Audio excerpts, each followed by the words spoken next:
Good evening, I'm Alma Angeles and you're watching Eagle News International on tonight's headlines. Ukraine has claimed responsibility for a missile strike on Moscow's Black Sea Fleet headquarters in Crimea, resulting in a major fire and one missing Russian serviceman. China accuses the grounded BRP Sierra Madre in Ayungin Shoal of causing irrevocable harm to the marine environment, while the Philippines denies clearing Rosal Reef of its corals, leading to accusations of a political drama. The United Auto Workers strike takes a significant turn as the union expands its walkout across the nation, with President Biden considering involvement in the labor dispute. In a remarkable space exploration milestone, samples collected by a NASA spacecraft from an asteroid nearly 4 billion miles away are set to return to Earth after 7 years.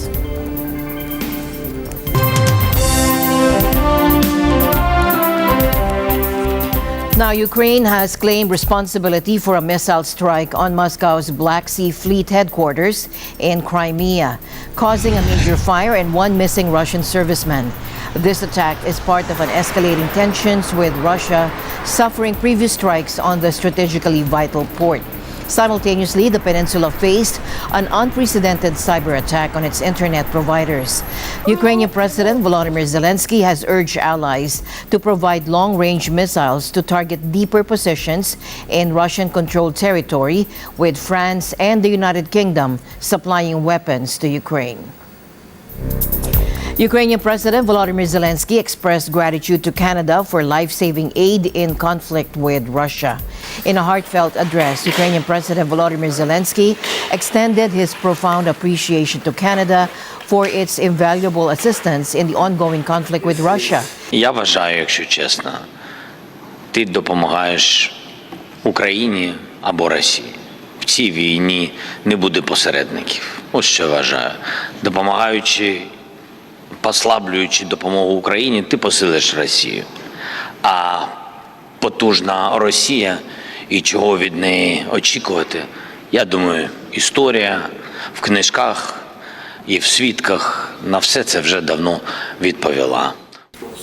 Zelensky delivered his remarks during a speech to the Canadian Parliament, where the government, led by Prime Minister Justin Trudeau, has consistently been a staunch supporter of Ukraine's defense against the Russian invasion that began in February last year. We are shifting our approach to provide multi-year assistance, ensuring Ukraine has the predictable support it needs for long-term success. As part of this approach, I'm announcing $650 million in new military assistance over the next 3 years to supply Ukraine with 50 armored vehicles, including armored medical evacuation vehicles that will be built by Canadian workers in London, Ontario. Since the start of this year, Canada has committed over 8 billion Canadian dollars in aid to Ukraine, with a substantial portion exceeding 1.8 billion Canadian dollars allocated for military support. We will also contribute pilot and maintenance instructors to the Joint Coalition F-16, as well as support for Leopard 2 tank maintenance. Meanwhile, we're continuing to impose costs on Russia and ensuring that those responsible for this illegal, unjustifiable invasion do not benefit from it. First, Canada and Ukraine have agreed to engage with G7 partners to establish a working group of eminent persons who will provide advice on the seizure and forfeiture of Russian assets, including of the Russian Central Bank. Second, we're adding another 63 Russian individuals and entities to our sanctions list, including those complicit in the kidnapping of children and the spreading of disinformation. And we will continue to be there to ensure that Russia does not emerge victorious. Because the impact a Russian victory, which isn't just a victory over Ukraine, but would be an overthrowing of the rules-based order that has led to unprecedented prosperity and opportunity for people around the world over 75 years. China is accusing the grounded BRP Sierra Madre in Ayungin Shoal of causing irrevocable harm to the marine environment. China denies clearing Rosal Reef of its corals and claims that the Philippines is the one creating a political drama from fiction. Chinese Foreign Ministry spokesperson Mao Ning emphasized the importance of addressing the ecological impact in the South China Sea. Mao stated that if the Philippines is genuinely concerned about the environment, it should promptly remove the grounded warship at Ayungin Shoal. The Philippines' accusations have no factual basis. We urge relevant party of the Philippines to stop creating a political drama from fiction. If the Philippines truly cares about the marine environment in the South China Sea, it should tow away the illegally grounded warship at Renaijiao as soon as possible, stop it from discharging sewage or polluted water into the ocean, and prevent the rusting warship from causing irreversible harm to the ocean. The BRP Sierra Madre, a World War II era transport ship, intentionally grounded in 1994 in Ayungin Shoal, serves as an outpost for a small group of Marines tasked with safeguarding the Philippines' interests in the West Philippine Sea. Recently, the Philippine Coast Guard discovered coral destruction in Rosal Reef, the departure of numerous Chinese vessels from the area. It's worth noting that Rosal Reef falls within the Philippines' exclusive economic zone. Now, these developments come as the Philippines has announced plans to file complaints with an international court to hold China accountable for environmental damage in the region. Meanwhile, a Chinese People's Liberation Army ship recently conducted a rescue mission in the Spratly Islands, according to reports from the Chinese Embassy in Manila, citing state-run media. The Chinese Embassy issued a statement referencing a report from Xinhua, which revealed that Filipino fishermen in distress sought assistance from the PLA Navy vessel Aba. One of the fishermen had suffered injuries from propeller blades and required medical attention. PLA naval medics aboard the vessel assessed the fisherman's injuries and provided initial treatment. They cleaned the wounds, stopped the bleeding, and applied bandages. Additionally, the Chinese ship supplied the Filipino fishermen with essential provisions, including food, drinking water, antibiotics, and painkillers. Subsequently, the rescued fishermen were transferred back to the Philippine side. The Chinese Coast Guard promptly informed their Philippine counterparts of the rescue through a hotline established between the two countries. This humanitarian act comes amid the ongoing territorial dispute between Manila and Beijing in the South China Sea, offering a momentary respite from the tensions in the region. And here are the latest developments on the deepening impact of the UAW strike. The United Auto Workers strike has taken a significant turn today as the union expands its walkout across the nation. President Biden is on the verge of getting involved in this labor dispute. Tonight, the UAW's historic strike has stretched from coast to coast, affecting automotive production from New York to California. So today, at noon Eastern Time, all of the parts distribution facilities at General Motors and Stellantis are being called to stand up and strike. We will be striking 38 locations across 20 states, across all 9 regions of the UAW. While the union has reported making substantial progress in negotiations with Ford, the situation remains tense with General Motors and Stellantis. We're not done at Ford. We still have serious issues to work through, but we do want to recognize that Ford is showing that they're serious about reaching a deal. The UAW isn't backing down from its threat, instructing workers at parts distribution centers in 20 states, including New York, North Carolina, Texas, Colorado, and California, to join the strike. One of the key points of contention is the UAW's demand for a 40% wage increase, which would align with the average wage hikes CEOs have seen over the past 4 years. Additionally, the union is pushing for the elimination of different worker pay and benefit tiers, a cost of living adjustment, and the reinstatement of retiree medical benefits and pensions for junior employees. This will impact these two companies' repairs operations, and our message to the consumer is simple. The way to fix the frustrating customer experience is for the companies to end price gouging. Invest these record profits into stable jobs and sustainable wages and benefits. It's that simple. In a significant development, President Joe Biden has announced his plans to visit the state of Michigan next week to express his support for the striking auto workers. Now, this visit coincides with a similar trip planned by his 2024 election challenger, Donald Trump. As the strike continues, President Biden finds himself walking a fine line between upholding his pro-union stance and hoping for a speedy resolution to prevent any potential harm to the robust U.S. economy. On the other side, former President Trump is eager to gain support from Biden's union base. Reacting to Biden's announcement, Trump spokesman Jason Miller criticized the president's move, dismissing it as nothing more than a cheap photo op. Reporting from Washington, D.C., our correspondent Rosel Feria brings you the latest insights from U.S. President Joseph Biden's address to the General Assembly.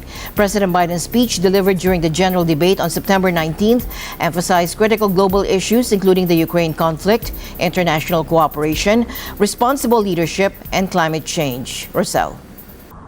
In a recent address to the General Assembly on September 19th, President Joe Biden unequivocally placed the responsibility for the conflict in Ukraine squarely on Russia's shoulders.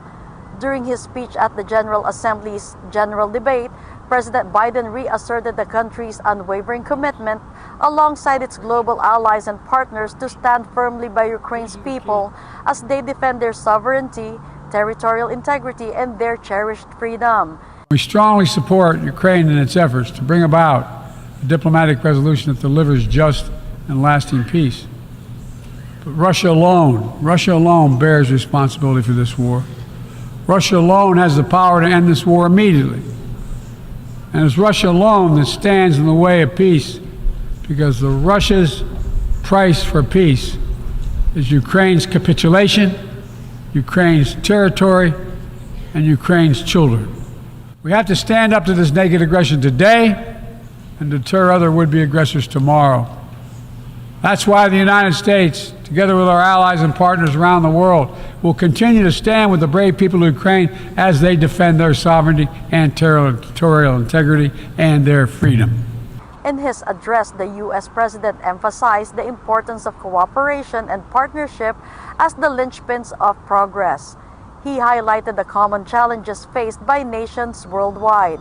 He referred to these as the fundamental building blocks of responsible global leadership. As President of the United States, I understand the duty my country has to lead in this critical moment, to work with countries in every region, linking them in common cause, to join together with partners who share a common vision of the future of the world, where our children do not go hungry and everyone has access to quality health care, where workers are empowered and our environment is protected, where entrepreneurs and innovators everywhere can access opportunity everywhere, where conflicts are resolved peacefully and countries can chart their own course. The United States seeks a more secure, more prosperous, more equitable world for all people, because we know our future is bound to yours. Let me repeat that again. We know our future is bound to yours. On the matter of China, President Biden adopted a clear and consistent stance, stating this. When it comes to China, I want to be clear and consistent. We seek to responsibly manage the competition between our countries so it does not tip into conflict. I've said we are for de-risking, not decoupling with China. We will push back on aggression and intimidation and defend the rules of the road, from freedom of navigation to overflight to level economic playing field that have helped safeguard security and prosperity for decades. But we also stand ready to work together with China on issues where progress hinges on our common efforts. Addressing the pressing issues of recent floods and heat waves across the globe, President Biden sounded a warning. Together, these snapshots tell an urgent story of what awaits us if we fail to reduce our dependence on fossil fuels and begin to climate-proof the world. Regarding artificial intelligence, the president underlined the necessity of harnessing emerging technologies like artificial intelligence responsibly. Emerging technologies such as artificial intelligence hold both enormous potential and enormous peril. We need to be sure they are used as tools of opportunity, not as weapons of oppression. He asserted that they must govern this technology rather than be governed by it. Together with leaders around the world, the United States is working to strengthen rules and policies so AI technologies are safe before they're released to the public. To make sure we govern this technology, not the other way around, having it govern us. Rosel Feria, Washington, D.C., Eagle News. We live in extraordinary times. And here are the latest developments on the potential historic peace agreement between Israel and Saudi Arabia. Israeli Prime Minister Benjamin Netanyahu has revealed that Israel is currently in advanced negotiations toward a momentous peace accord with Saudi Arabia. If realized, this agreement would represent a significant milestone as it would make Saudi Arabia the fifth Arab nation to normalize diplomatic relations with Israel since the signing of the Abraham Accords in 2020. But I believe that we are at the cusp of an even more dramatic breakthrough, an historic peace between Israel and Saudi Arabia. Now look at what happens when we make peace between Saudi Arabia and Israel. The whole Middle East changes. We tear down the walls of enmity. We bring the possibility of prosperity and peace to this entire region, but we do something else. You know, a few years ago, I stood here with a red marker to show the curse, a great curse, the curse of a nuclear Iran.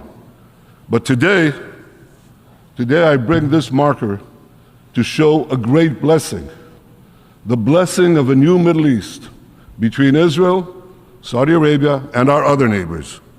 We will not only bring down barriers between Israel and our neighbors, we'll build a new corridor of peace and prosperity that connects Asia through the UAE, Saudi Arabia, Jordan, Israel, to Europe. This is an extraordinary change, a monumental change. However, it's important to note that there remain substantial challenges and obstacles on the path to this agreement. Notably, Israel has yet to publicly address key issues, including Saudi Arabia's demand for progress in the creation of a Palestinian state. That we must not give the Palestinians a veto over new peace treaties with Arab states. The Palestinians could greatly benefit from a broader peace. They should be part of that process, but they should not have a veto over the process. And still from Washington, D.C., our correspondent Jeff Sanidad brings you the latest highlights from the closing of the UN SDG Summit held on September 19th. The summit concluded with a resounding call to action from global leaders, emphasizing the urgency of turning commitments into tangible progress towards the Sustainable Development Goals. At the conclusion of the United Nations Sustainable Development Goals, or SDG Summit, on September 19th, Secretary General Antonio Guterres delivered a resounding message, stating the time has come to bring the words of the declaration to life and embark on unprecedented, large-scale investments in development. In his address to the delegates, Guterres emphasized the imperative for world leaders to return to their respective nations and immediately commence work on the necessary policies, budgets, and investments to realize the SDGs. We have a rescue plan before us in the political declaration. Now is the time to lift the declaration words off the page and invest in development at scale like never before. Now is the time to go back to your countries and get to work on the policies, budgets, and investments needed to achieve the SDGs. Above all, now is the time for leadership. Let's take action now for a better, healthier, more peaceful, sustainable, and prosperous world. President of the General Assembly Dennis Francis echoed the urgency, asserting this. We need to act. We need ambition. We need collaboration. And we need to be timely. We need to ensure that the international financial system serves all countries, responding to today's needs and flexible enough to respond to tomorrow's challenges. And we must ensure that our public institutions are supporting effective policies and accelerating progress towards the SDGs. Meanwhile, Canadian Prime Minister Justin Trudeau, who also serves as co-chair of the Sustainable Development Goals Advocates Group, delivered a keynote address during the summit's conclusion.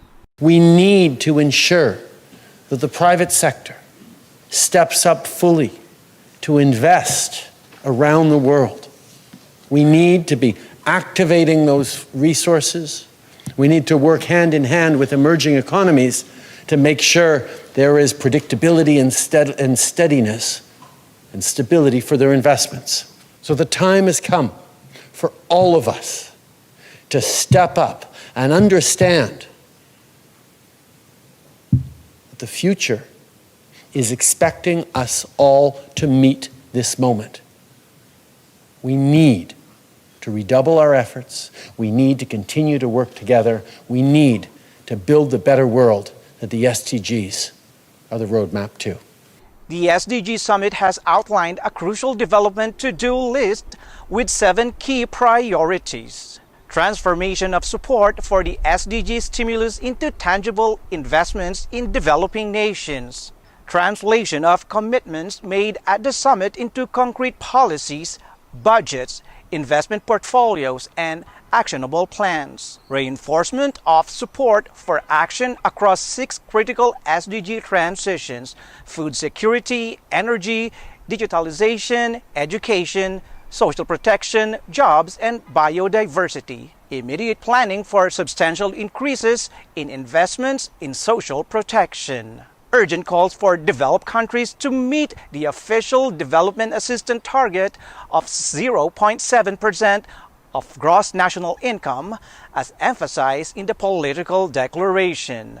The forthcoming meeting of the IMF and World Bank next month must depart from conventional practices and focus on recapitalization, as well as urgently rechanneling $100 billion in unused special drawing rights. Governments should also arrive with specific proposals to leverage private funding significantly in support of developing nations. The forthcoming meeting of the IMF and World Bank next month must depart from conventional practices and focus on recapitalization, as well as urgently rechanneling $100 billion in unused special drawing rights.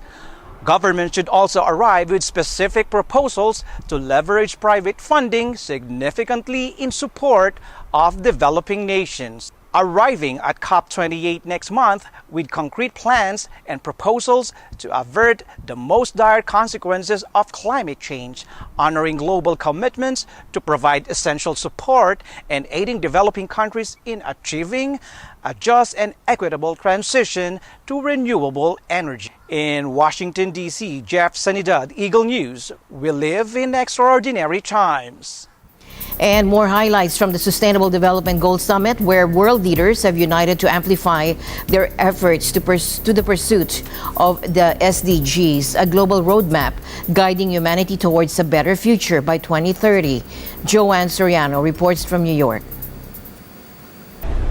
In a momentous gathering at the Sustainable Development Goals, or SDG Summit here in New York, world leaders collectively commit to amplifying their endeavors to attain the SDGs, a global roadmap aimed at guiding humanity out of crises by 2030.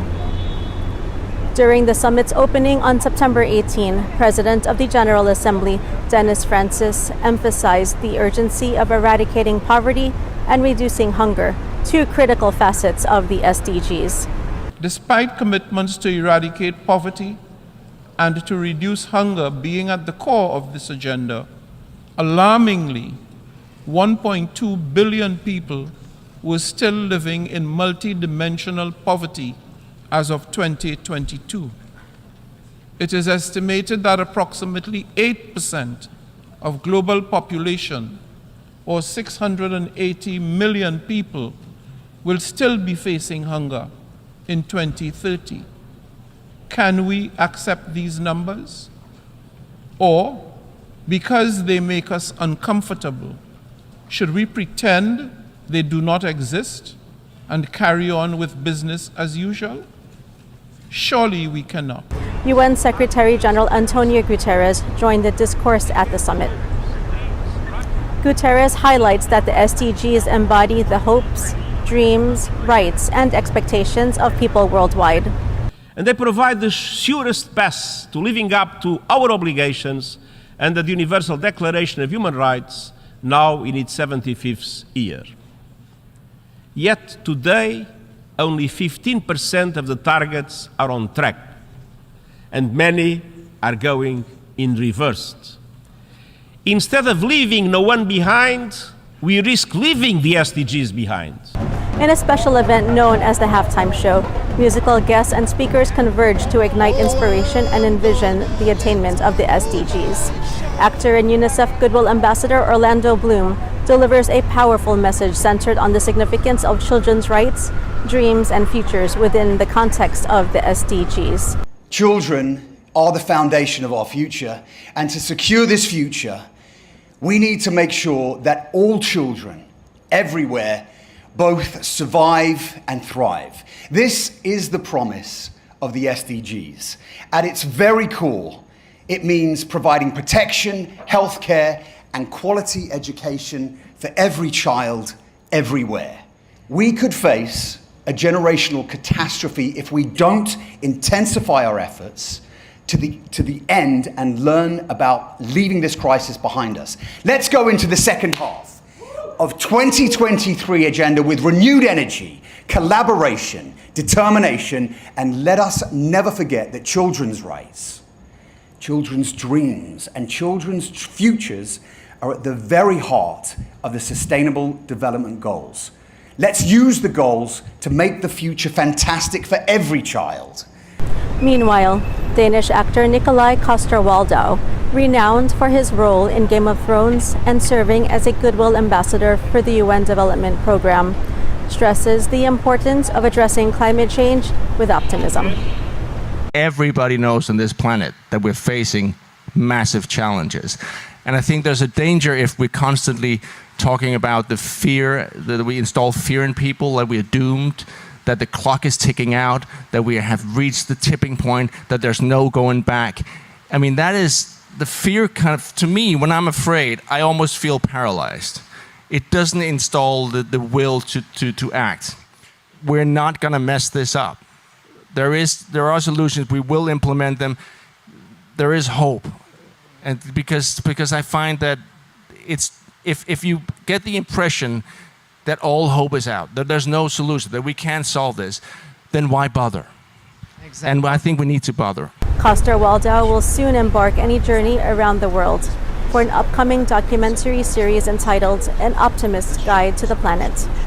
It is set to premiere next year on Bloomberg Originals.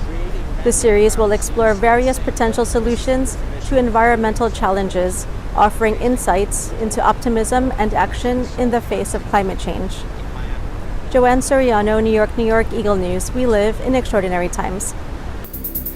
In an update from Russia's defense ministry, it has been confirmed that Armenian forces in the breakaway region of Nagorno-Karabakh have commenced the process of surrendering their weapons to Russian peacekeepers.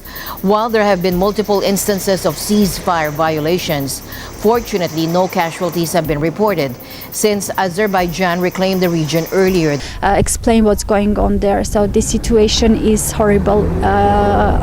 on the ground. It's what I can say from the testimonies and witnesses of the people my friends, my own family. It's literally a genocide happening in Artsakh. You may know that there are many people displaced during these 3 days from the villages of Nagorno-Karabakh, and these people are outdoor, just on the streets in Stepanakert or other major communities, waiting to have any official opinion of what's going on and what will happen with them. This week. Simultaneously, in Armenia, the capital city of Yerevan has witnessed protests erupting. Dozens of demonstrators were taken into custody after demanding the resignation of their prime minister in light of the recent offensive. Կարծում եմ ամբողջ աշխարհը լքել է մեր ազգին եւ կարծես թե չտեսնելու է տալիս այն ինչ կատարվում է այստեղ։ Ես չգիտեմ ինչ կկատարվի մի քանի օր հետո, ժամանակ չկա, երևի թե մենք ինքներս պետք է ինքնակազմակերպենք եւ մեր հարցերը փորձենք լուծել ինչքան որ կարող ենք։ Federal prosecutors leveled bribery and extortion charges against influential U.S. Senator Robert Menendez. Authorities revealed the astonishing discovery of both gold bars and hundreds of thousands of dollars in cash at the residence of the prominent Democrat. The indictment alleges that Senator Menendez used his power and influence, including his leadership role on the Senate Foreign Relations Committee, to benefit the government of Egypt in various ways. Among other actions, Senator Menendez allegedly provided sensitive, non-public U.S. government information to Egyptian officials and otherwise took steps to secretly aid the government of Egypt. Now, as part of this investigation, special agents with the FBI executed search warrants on the residence and safe deposit box of Senator Menendez and Nadine Menendez in New Jersey. When they got there, they discovered approximately $500,000 of cash stuffed into envelopes and closets. Some of the cash was stuffed in the senator's jacket pockets. And some of the envelopes of cash contained Davy's fingerprints or Davy's DNA. That's not all. Agents also discovered a lot of gold that was provided by Davies and Hannah. And the FBI, of course, found the Mercedes-Benz that Uribe had provided them. This is the Mercedes-Benz that we allege that Uribe provided as part of the scheme. What you see here are 3 kilograms of gold. These 3 kilograms together are worth approximately $150,000. Following the indictment, Senator Menendez took a temporary step back from his role as chairman of the Foreign Relations Committee, a position that had granted him significant influence over U.S. foreign affairs. In response to the charges, Menendez vehemently denied any wrongdoing, deeming the allegations baseless and characterizing the indictment as a personal attack, also involving with his wife, Nadine Menendez, who faced charges as well. In preparation for a military open house event in Hsinchu aimed at raising public awareness of national defense, Taiwanese soldiers showcased their combat skills. According to Sun Li-Fang, spokesman for the Ministry of National Defense, the closer the PLA's aircraft are to Taiwan, the stronger the countermeasures would be. The closer the PLA's aircraft are to Taiwan, the stronger our countermeasures will be. Mr. Sun Li-Fang also highlighted the importance of the median line of the Taiwan Strait. The purpose of the median line of Taiwan Strait is to avoid military conflict. In his closing statement, Sun Li-Fang reaffirmed Taiwan's commitment to defending national security, preserving the median line, and taking all necessary measures to protect homes, families, and sovereignty. We will continue defending our national security, firmly holding on to the median line, and doing whatever it takes to protect our homes, our families, and our sovereignty.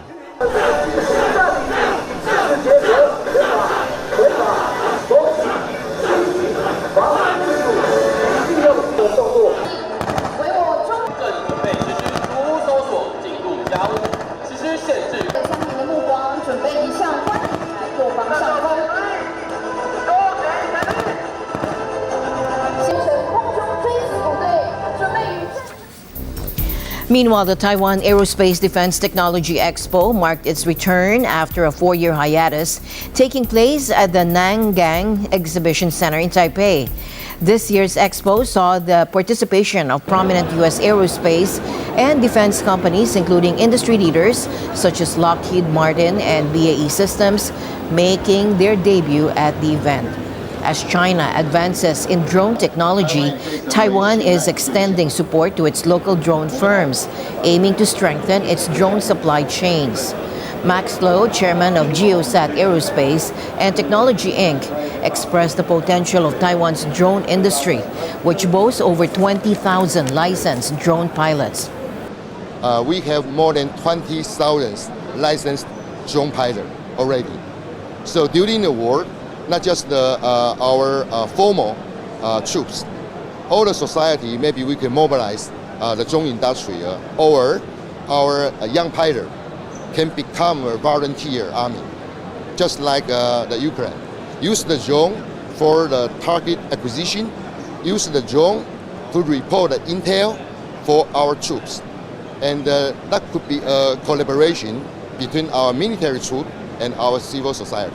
When China blockade Taiwan, we still need to have our local supply chain to build more drones to defend ourselves.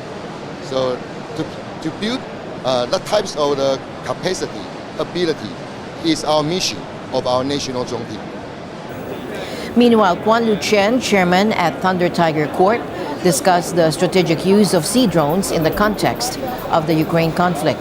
sea drone 这一次在俄乌战争里面呢，大家发现说这个乌克兰呢，他们使用这个无人的快艇哦，那去破坏这个对方的这个码头以及这个军舰哦，进一步的可以达到一个嚇阻的一个效果哦，因为这等于是出其不意，又透过一个无线或者是人在远端控制的方式呢，可以让这个对方的这个海军呢，未来对这样的战略上要重新的部署。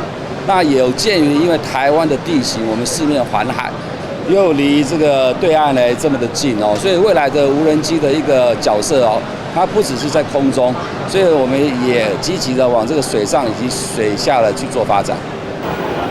Mr. Yong Tai Park, Vice President of Aerovironment Inc., a U.S. company, acknowledged the changing regional strategic dynamics and expressed a desire to participate in events that facilitate the modernization of defense capabilities. Certainly, the regional strategic dynamic has changed quite a bit, and we, U.S. companies, I think all of us, AV included, want to be participating in an event where it could help country nations to modernize their defense capabilities. So not only specifically in Taiwan Straits, I think UAV has a significant, differentiating factors, particularly in Ukraine war. You see that, and I think future of warfare, where more and more UAV will be called to action, because you see the reduction of personnel in different countries like Korea, Japan, and so I think more and more autonomous system in general will be a very important factor in the future warfare. 7 years ago this month, a NASA spacecraft embarked on a mission to an asteroid with the goal of collecting samples. Now on Sunday, those precious samples are poised to return to Earth after an extraordinary journey spanning nearly 4 billion miles. Experts from NASA's Osiris-Rex mission are ready to provide an overview of the asteroid sample capsule's highly anticipated landing and recovery plans. And so Osiris-Rex, we're kicking off Asteroid Autumn. Osiris-Rex is a part of the Planetary Science Division's New Frontiers program, which supports medium-sized missions that are competed and PI-led. Osiris-Rex was a result of the New Frontiers 3 announcement of opportunity. It was selected in 2011. It launched in 2016 spectacularly, on time, and arrived at the asteroid Bennu in 2018 to begin an 18-month survey of the surface of the asteroid, in part to select a sample site for collection. And those samples were successfully collected in October 2020, and then Osiris Rex headed home with the sample in 2021 already. It's the first U.S. mission to return samples from an asteroid. And that sample mass collected is the largest from beyond the orbit of the moon. So we're very excited to be in the final phase of this long journey, 7 years, as you saw. The journey started even before that. Today, as Patrick mentioned, we conducted a drop test from a helicopter. So we dropped a replica, as you see right here. This is the real replica that we dropped from the helicopter about 7,000 feet altitude. It deployed its main parachute. This represents the final phase of flight for Osiris Rex sample return capsule and the sample being delivered home under the main chute. The descent is quite gentle from this point forward. It comes screaming into the atmosphere, but this main chute slows it down significantly. This takes quite a bit of processing on the ground before the capsule is ready to be transported. Human safety, as you're going to hear from me in a bit, is our number one priority. So we make sure that the capsule itself is ready for transport, prepare it, put it in a cargo net, and transport it back under a long line via helicopter to a building you saw this afternoon with a temporary clean room embedded in it. As always, I'll end the day on a thoughtful note. Our ability to look back and smile at our past is proof that God's plan is to keep us moving forward. This has been Eagle News International. I'm Alma Angeles. Stay alert, stay informed, because we live in extraordinary times. Good night.